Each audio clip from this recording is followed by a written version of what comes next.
Hello, good day, it's the Dervish. Today is HiddenXperia's birthday, so be sure to head over to his channel and wish him a great big happy birthday. In the meantime, he won't be making a Halo news video today, so I'll try to beat the crowds and make one for everybody right now.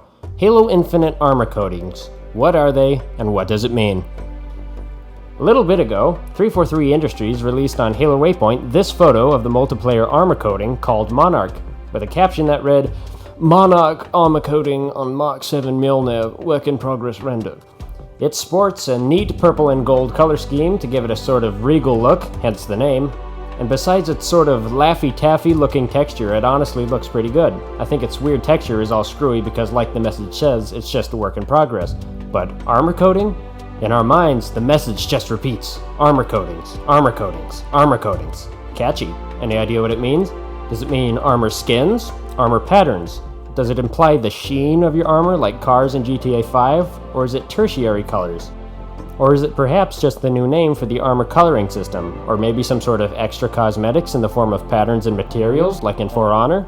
Well, to Halo Waypoint on this day, 343 answered by posting a brief explanation as well as some more photos. If you'd prefer to just read the article yourself, I've left a link in the description for you. So anyways, the first picture they posted was of this armor coating, named Red Shift, which in my mind looks way better than Monarch, as it's all chipped up and beaten like Halo Reach armor, and has a nice group of colors that just really feel slick and balanced together. And it doesn't have the Laffy-Taffy texture like the Monarch, which means that it's definitely been worked on more as well. Right beneath the picture of the armor coating, we get our explanation. Long story short, primary/secondary color customization in Halo Infinite is gone. I know, I'm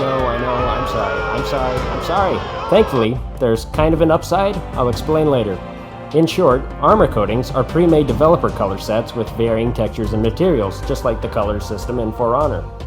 It's looking like you'll have to unlock these sets of armor either through in-game progression via a Reach-esque unlock system, or by purchasing either in-game stuff or buying real-life merchandise, like Monster Energy drinks, Mega Constructs, or new Halo Nerf guns, which, by the way, look wicked. Too late! 15 years too late. In the same article, 343 ironically has this to say: "From the beginning, player expression has been a key pillar of Halo Infinite, and to achieve these goals, the team has developed a new system which is a powerful and flexible way to create customization content quicker and more robustly than we have ever been able to in the past." They further explain in the article by quoting lead player investment designer Christopher Blom, who says a coating is a 7-layer shader that allows us to put any artist-authored color, material, or pattern into 7 channels and apply it to in-game items like weapons, armor, and vehicles. Yes, that's right, including vehicles. They also included a picture of this assault rifle and this black and blue warthog. I have no idea what he means by channels. Being able to fully customize your own vehicles and weapons, just like your armor, instead would have been an excellent next-gen decision in my opinion, but honestly I'm okay with the color coatings being applied to weapons and vehicles. I'm sure you'll agree, however, that the player armor is where 343 draws the line. Does this apply to visors? I do not know, and I hope not. So basically, your armor color and pattern is something you have to unlock now. They go together as a set, and there's no guarantee you'll get the color pattern that you want. The tiny upside to this, which there isn't much of, is the fact that every color scheme is no longer just the same texture with different colors in the same spots, but rather a delicately handcrafted set of materials, textures, and 3 to 4 part color schemes that I imagine will look amazing when they're completed, especially when they're up close. The way heavy downside being, of course, that every color set is just pre-made, and there's going to be tons of people with the exact same color schemes. 343, color means so much more to player customization than you realize. Color pops, color screams, and they mean way more to us expression-wise than the armor does, at least I believe. I think everyone watching here will agree that 2 players with the same exact armor and different color schemes will feel completely unique standing next to each other, compared to, say, 2 characters with different armor and the exact same color scheme. This is precisely why we can tell who all the characters in Red vs. Blue are at a mere glance, yet for Blue Team from Halo 5 we have to squint and go, which one is that? By the way, rest in peace to the original designs for Blue Team's armor in Halo 5. You will be missed. From now on, instead of choosing our own colors for stuff, we now have to pick one that hundreds, maybe thousands of other people already also have. The only way this armor coding thing is going to work out, I think, is if they have so many, and I mean so many different armor coatings that they literally cover everybody. Which would then bring up the question, if you have every possible set of color schemes, why didn't you just give us that power and let us pick? Unless there's enough coatings that everyone is happy and no one has to buy stuff to get a hold of it, then it's irrefutable that there's going to be people who play this game and will never be satisfied with how their Spartan looks. It's hilarious how 343 has a habit of either doing way too much or nothing at all. I think I speak for literally everyone when I say we would have much preferred basic, simple Halo 2 primary, secondary color schemes over having to individually choose an entire set. I feel like it would have been very much preferred to have armor skins at the most and then leave it at that. We really care about default armor over a base set that we all share as a means of expression instead of one entire set of materials, designs, and colors that's just pre-organized for us. 343 is particularly bad at making big bedoy decisions that they really should have known would be horrible mistakes. In the same exact light, 343 and developers like them have a really bad habit of leaving crucial things out. I don't know why 343 in particular is so blatantly idiotic about how bad they are at leaving essential things out of their games. Remember back in Halo 4 where loads of god-awful armor designs like Fotis were introduced at the expense of fan-favorite armors like Mark V and ODST, which were later introduced as overpriced DLC? Yeah, this is that again. I don't hate 343, and I'm super excited about Halo Infinite, but knowing how 343 thinks and operates, I can almost guarantee that they're going to make some seriously dumb mistake where they'll have like 20 armor coatings that are blue and white but just in different spots, and then somehow they'll not even have the entire color orange in the game at all. Just whoops, sorry Griff. I also realized something. How is this going to affect red versus blue? The gang's gonna look awful with all this extra embroidery. Characters and players who prefer a simple scheme work because it's simple, and I think a lot of fans agree that a lot of us want our simple color schemes. Sure, it's great to have tertiary colors back in a sense, but what if your color scheme doesn't come back for months, years, or at all? What if the tertiary colors that come with these armor sets completely ruin the entire aesthetic that you were going for? 343, players having to compromise for your shortcomings is not enhanced player expression. Viewers, I ask you this. What if 343 never makes an armor coating that fits your usual color scheme, and you just have to deal with it?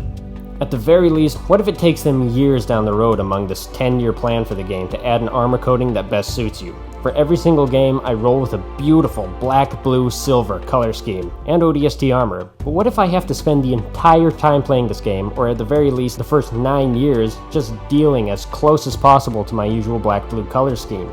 That, or just have it really frustratingly also include some ugly gold accents or a flame decal that I don't want.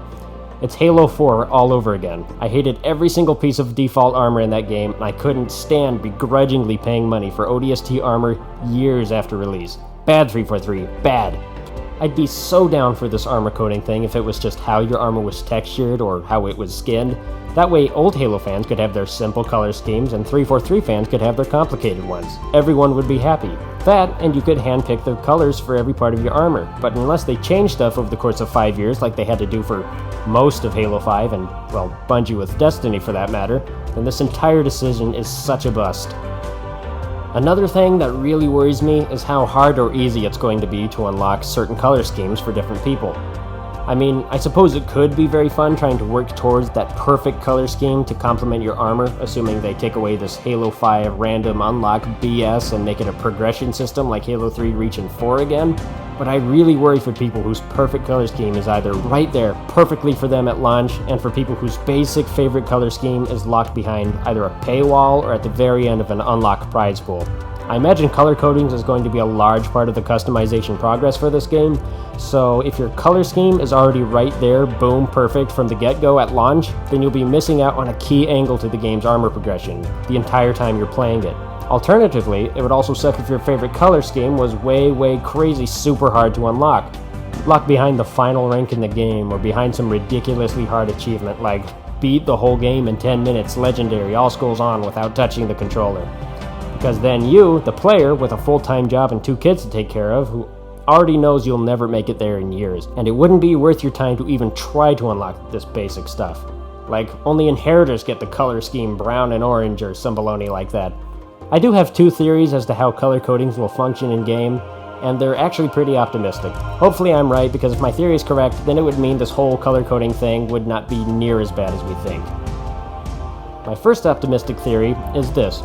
Why would 343 get so lazy on the color aspects of Spartans all of a sudden after preaching months of how great customization is going to be in this game? Well, best case scenario, it's because the rest of the customization is already insane. Like, genuinely insanely good. Every individual piece of armor can be changed, you can customize your Spartan voice, the weight, your build, your height, add ornaments, etc. Each Spartan has their own AI, whose voice you can also choose, as well as your own firefight voice or your own announcer voice. My theory is that, hopefully, this is not a cash grab, but rather a very carefully selected compromise. A compromise of color for the sake of options. Options layered over options over options, and that each piece of customizable armor's color will be perfectly recolored to fit your coding no matter what you're wearing. That way, it all just clicks together, and you have to choose from a set of carefully designed colors to keep a consistent balance instead of choosing them, which hopefully there are a lot of color coding combinations. This could fix a minor issue I had with both Halo Reach and aspects of Halo 5, where so many of Halo Reach's customizable armor pieces are just gray or black or locked into one dull muted color so that it can fit every possible Spartan you make. It wouldn't be so bad, honestly. If the color codings really had some impact on how your armor looks on you, then I don't think it would honestly be that bad. And hopefully, fingers crossed, elites will be playable in Halo Infinite, and that they also have an equally expansive set of armor customizations that you can choose from. If Halo Infinite's armor customization totally blows it out of the water with a nice big set of options from launch, then I could begrudgingly forgive armor codings.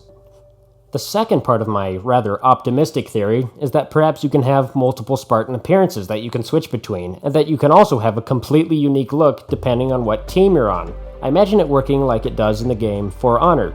And For Honor, there's a huge list of fully customizable playable heroes. Per hero, you can have 3 completely unique tactical visual loadouts. Each one's weapons, material, armor, and abilities are fully customizable, permanently saved, and super easy to switch between games immediately. On top of that, each customizable visual loadout gives you the option of 3 customizable color schemes. Each one is a simple color set and design, just like how the Halo Infinite color codings will be. But to compromise, there are 3 color schemes that you can choose from. A blue team color scheme you can fully customize, a red team color scheme you can fully customize, and a free player color scheme, which is your basic main color scheme for free player and free for all. All that, on top of the fact it's just one of your many loadouts to one of your many heroes, makes it incredibly worth that compromise. For 343 to apply this design to an honestly more simple and focused structure in a game like Halo Infinite would be breathtaking. Just imagine, you guys, every single one of us getting to own not 1, but up to 5 completely customizable characters, Spartan or Elite, with the added bonus of being able to customize their color scheme per team on top of that, outside of their independent color schemes. It's just wishful thinking, of course, but I highly doubt that this is that far-fetched. If 343 has the same idea or something like it among their plans, then again, I begrudgingly say that I could forgive their use of color codings. Only then, mind you. If Halo Infinite customization only matches Halo Reach's, or somehow does even worse across the board, then taking away customizable colors will seriously be one of the worst decisions in the franchise ever made, right up there with no playable elites and taking split screen out of Halo 5. Jesus, you guys, this whole game day to day is one step forward then one step back. I feel like it's going to be both perfect and awful in all the weirdest ways, and I'm very excited. Until we know for sure though, be cautious, be open-minded, stay thoughtful, and stay concerned. And keep talking. Thanks for watching. Be sure to like and subscribe and comment below what you think of the armor coding change. I'm really curious about the Halo community's perspective on all this change, and I want to hear what you guys think. All the love as always, Don.